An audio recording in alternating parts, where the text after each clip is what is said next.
Coming up on this week's episode of NPS Now, state delegates visit Norfolk for the annual legislative breakfast.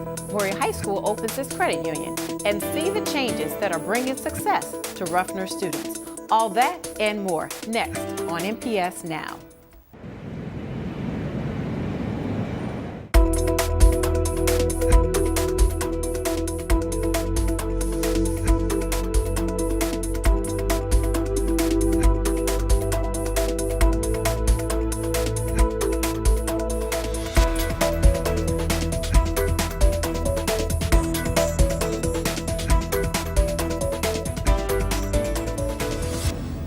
Hello and welcome to NPS Now, your source for news and information about Norfolk Public Schools. I'm your host, Karen Tanner. School board members hosted the annual legislative breakfast at Norfolk Technical Center to review their legislative priorities and discuss how state legislators can support public education in Norfolk and statewide.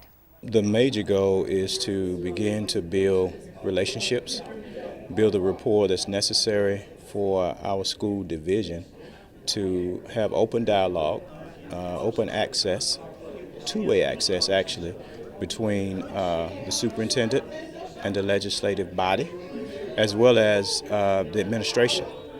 Just as an educator, I teach at Eastern Virginia Medical School. I'm a pediatric neurologist, and education is very important to me. My wife is an elementary science teacher, so we're going to do everything we can to help the city of Norfolk and the Commonwealth of Virginia and make sure that all of our children have access to a world-class education. It's really important for me to hear from those who are frontline workers, from those who are engaged in actually providing education to the kids, a message to take back up to the General Assembly so the General Assembly can take and hopefully formulate some legislation to help out back home. I'm a big fan of public education. I, as the rest of my family, are products of Norfolk Public School System. So I really believe in the public school system. Both of my daughters graduated from public schools, and I think we need to focus on that as well as we can, because that's the key to our workforce. Maury High School, in partnership with Port Alliance Federal Credit Union, became the third school in our district to open their own credit union.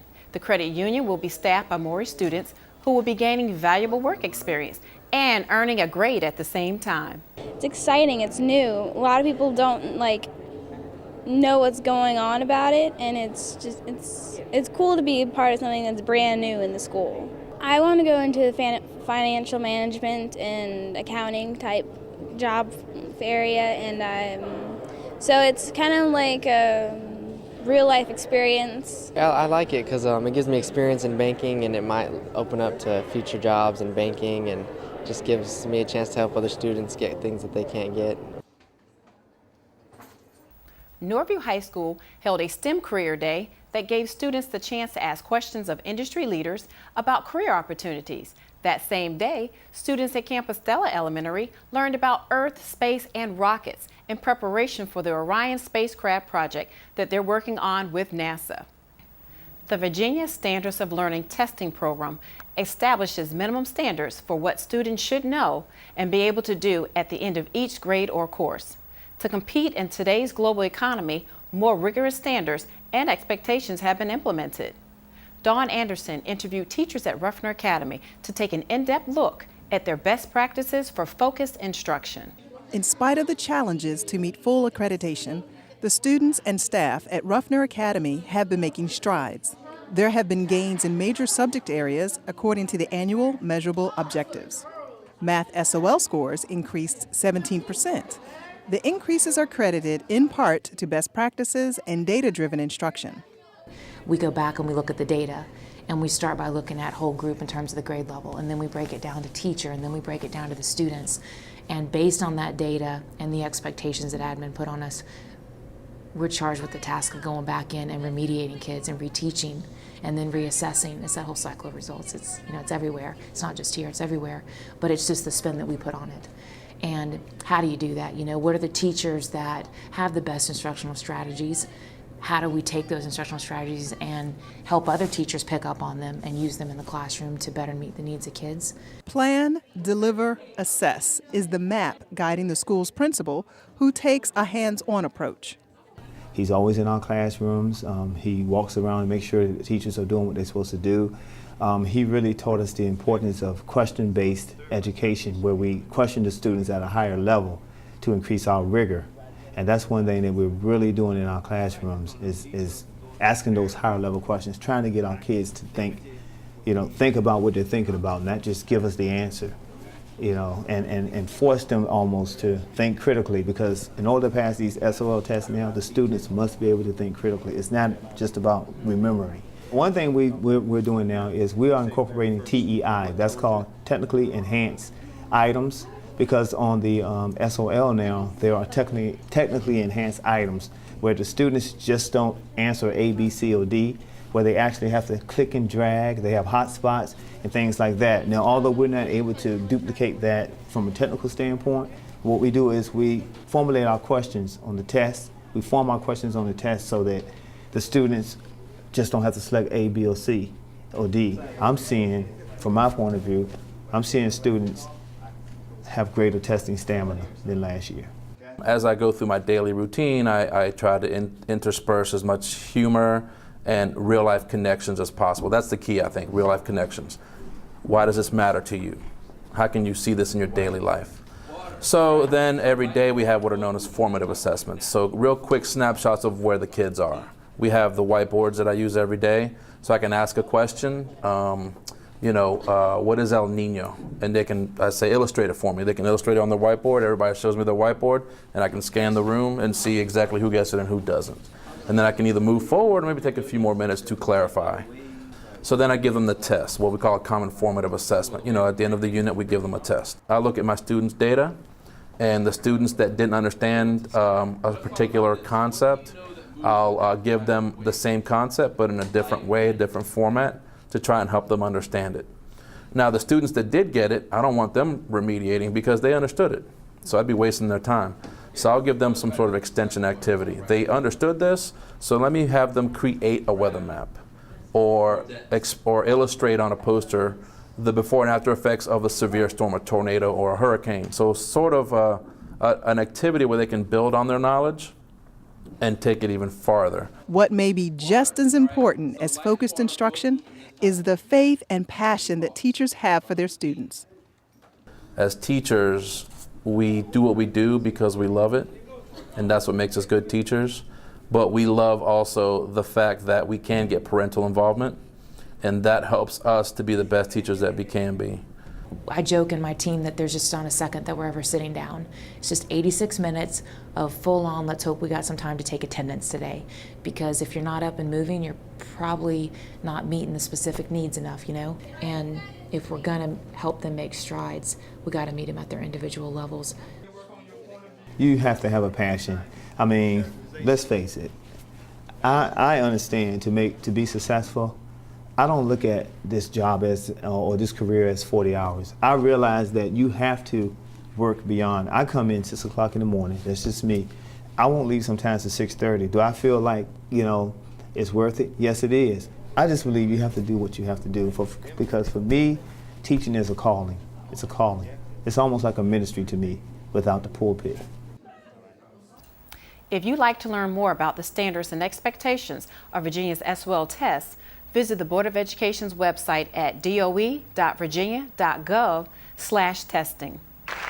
School board members and administrators celebrated teachers who helped their students achieve outstanding pass rates of 90% or better on last year's SOL test. It feels really great to be recognized. I wish a lot of other teachers were here. I know next year we're going to have a lot more, but it's a good honor, and it feels good to be recognized by the school board and Dr. King, and I'm excited about it. It feels so wonderful, and it's not just my accomplishment. Obviously, it's the accomplishment of the students. So it's wonderful to see this celebration. It's a plaque, a T-shirt, and a certificate that I could take back and share with the kids for all their hard work. So it feels wonderful to be recognized. Also honored that night were schools that earned full state accreditation for this school year, based upon 2012-13 SOL pass rates. Congratulations to the Marching Bookers of Booker T. Washington High School for an outstanding performance recently in Atlanta against 30 bands from across the country. The Bookers came in first place for drum majors and drum line, Second place for dancers, flags, majorettes, marching musicianship, and overall band in Class 4 AAA. The Bookers also participated in a 2013 Virginia State Marching Band Assessment and received a state rating of 2, excellent. The State Marching Band Assessment is not a marching band competition, but an assessment against state standards for music. If you have any great story ideas or events happening at your school, please be sure to contact us at npsnews@npsk12.com. Coming up next on NPS Sports, highlights from the middle school football championship game. Stay tuned.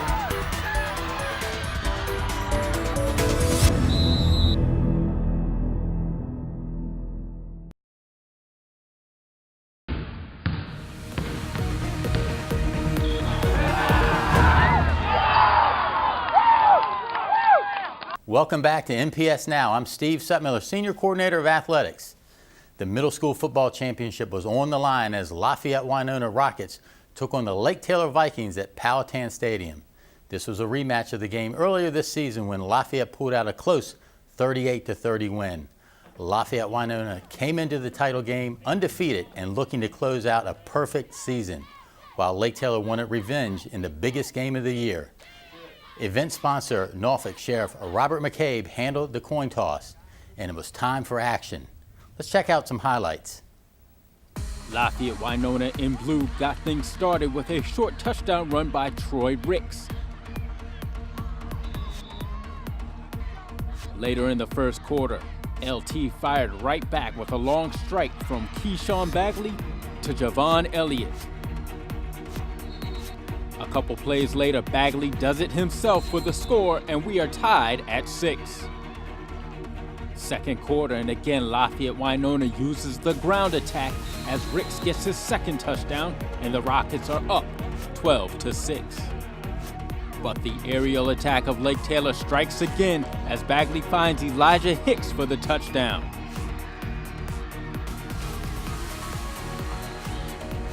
Two-point conversion by Christian Crawford put the Vikings ahead 14-12. Late in the second quarter, the Bagley-Poole combo strikes once again for another touchdown as Lake Taylor extends their lead to 20-12 going into halftime.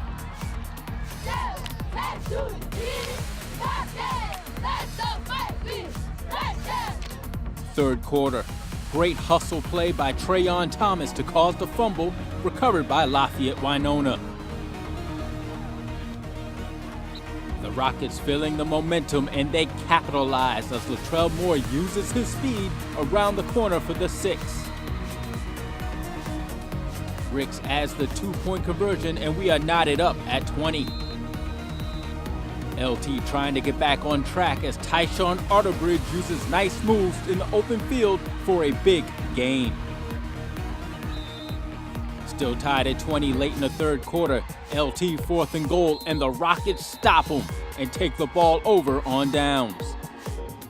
Fourth quarter, Lafayette Winona marches down the field, and Troy Ricks scores his third touchdown of the game to put Lafayette up 26-20. 4th and 20 for Lake Taylor as Bagley goes up top to keep LT alive. But the Vikings could not put any more points on the board, and all that was left was for Lafayette Winona to run out the clock, and it was a wrap.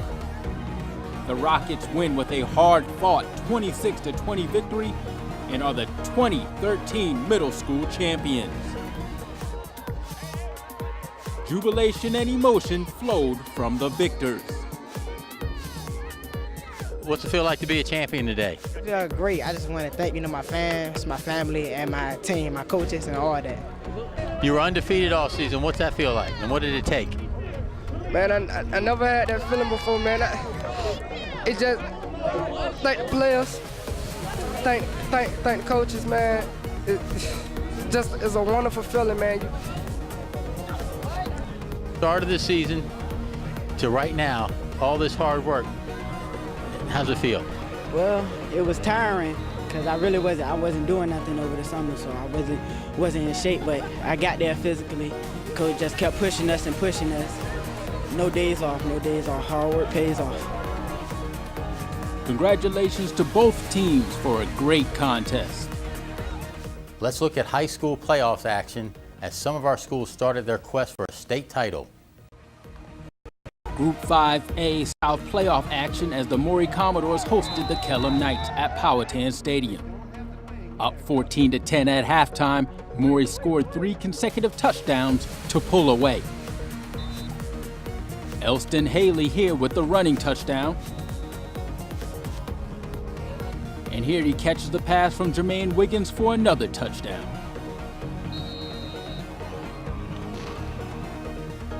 Delvion Little rushed for 125 yards and 2 touchdowns as Maury moves on in the playoffs with a 35-16 win.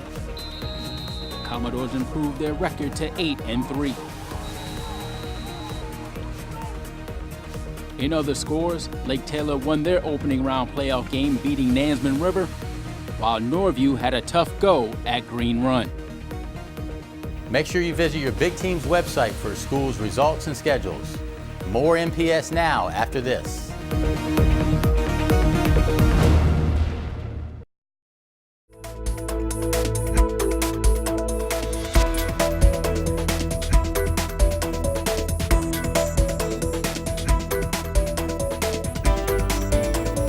Welcome back to NPS Now. With us today is Quanah Jefferson, the Communications and Recycling Manager for Keep Norfolk Beautiful. Thank you, Quanah, for joining us today. Thank you so much for having me. We're great to have you here.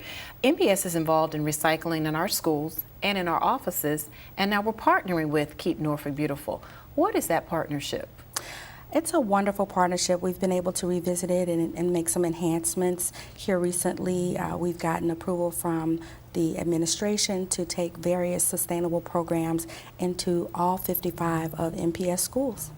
Wow, so how are we doing that specifically with your program? What's the name of the program and how are we operating it? Well, we have a couple of programs. So the first program is our America Recycles Day program, which we just wrapped up on Friday, and it was awesome. We took the program into 11 schools, elementary schools throughout the city, and the kids really enjoyed it. So the program was based on the conservation of energy. It was a direct correlation with the 2013-2014 SOL guides. And it really was an opportunity to have a hands-on experience with the kids to show them what renewable resources are, how we need to sustain those resources, and some of the benefits to maintaining and conserving those natural resources. So what does that program look like in the schools? A lot of fun, a lot of jumping around. That includes me doing the same. So we went in, we had 3rd, 4th, and 5th graders, and we took them in groups of grades. We had some recycling items and some non-recyclable items.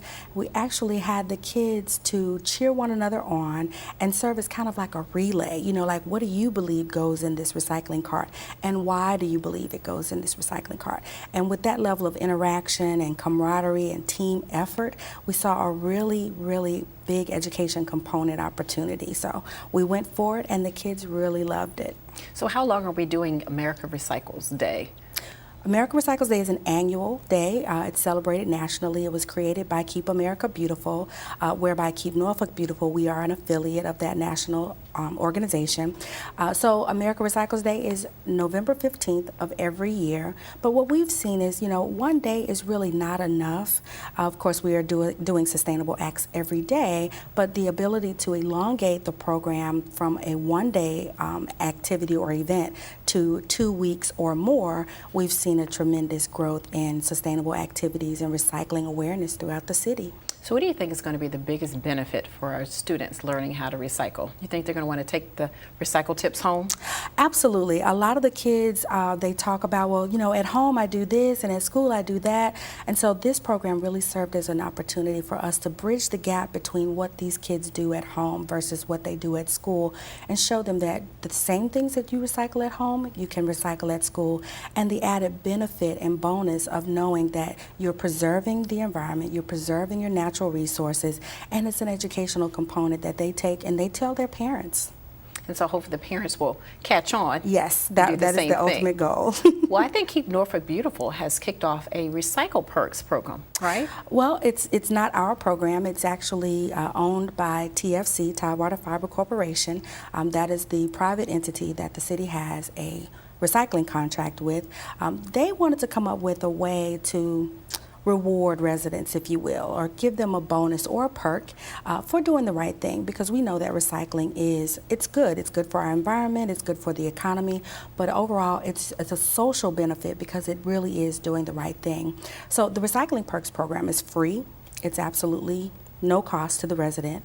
It is an online web-based program. It's an incentive. So they get online coupons and things of that nature. They can actually save up to $300 a year.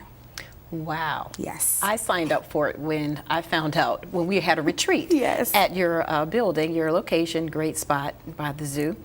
And I signed up, and I haven't used my coupon yet, but what are some of the benefits? Oh my gosh, so currently Norfolk has the most amount of partners. That's what we call the vendors that are a part of the program. We have 78.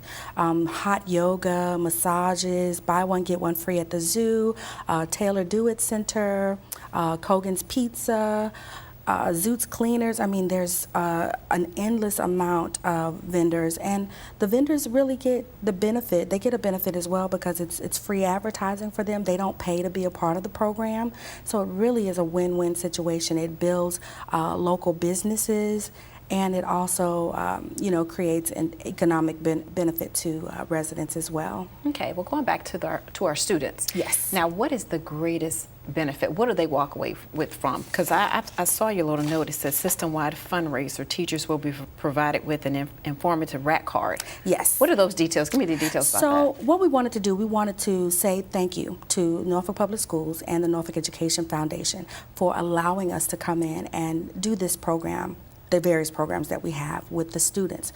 So what we did, we built in a fundraiser whereby for each student or each household that registers for Recycling Perks and enters the code, they would actually donate $1 back to the Norfolk Education Foundation. So there's huge fundraising benefit and opportunity for the system as a whole. So how long does this fundraiser last? The fundraiser will go throughout the school year.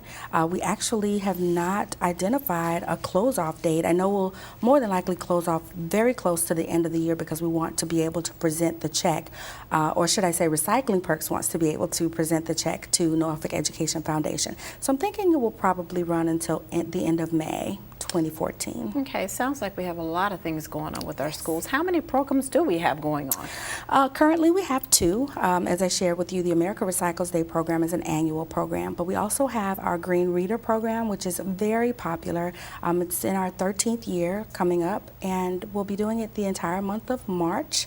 That program allows us to bring in volunteer readers to go into all of the elementary schools. Currently, I think we have about 35 schools that are slated to participate. It targets grades pre-K through 3rd, and we read sustainable books, books about loving your earth, loving the environment, recycling, reducing garbage, reducing waste, and just, really fun-loving stories that the kids will enjoy and be able to take the information back home and use it in their everyday lives. And I think they will use that information, recycling at school, going home, recycling at home. So say if you have a student that wants to volunteer, or a parent. Yes. How can they volunteer with Keep Norfolk Beautiful? Well, we always have volunteer opportunities with Keep Norfolk Beautiful. Our volunteer opportunities span all year round. We have volunteer opportunities for cleanups, litter cleanups, but we also have opportunities for, like I said, volunteer readers, as well as administrative staff. If they want to volunteer, they can just give us a call. Just call our office. Well, give us your contact information if someone's interested in volunteering. It's 757-441-1347. Okay, and they can find out information about volunteering and then also the Recycle Perks. Yes, they can get information on Recycling Perks, on recycling in the community, other sustainable activities. We have the Norfolk Environmental Commission that has a lot of initiatives that they are working on, greening initiative, increasing the tree canopy. We're all about sustainable living and environmental stewardship over at Keep Norfolk Beautiful. Great. Thank you, Quanta Jefferson, for joining us today and sharing this great opportunity about recycling with our students and our parents. So hopefully they'll start recycling. Absolutely. And we want you to stay tuned to NPS Now. We air every week on Channel 47, or you can view us on the web at www.npsk12.com. Again, thank you for watching NPS Now.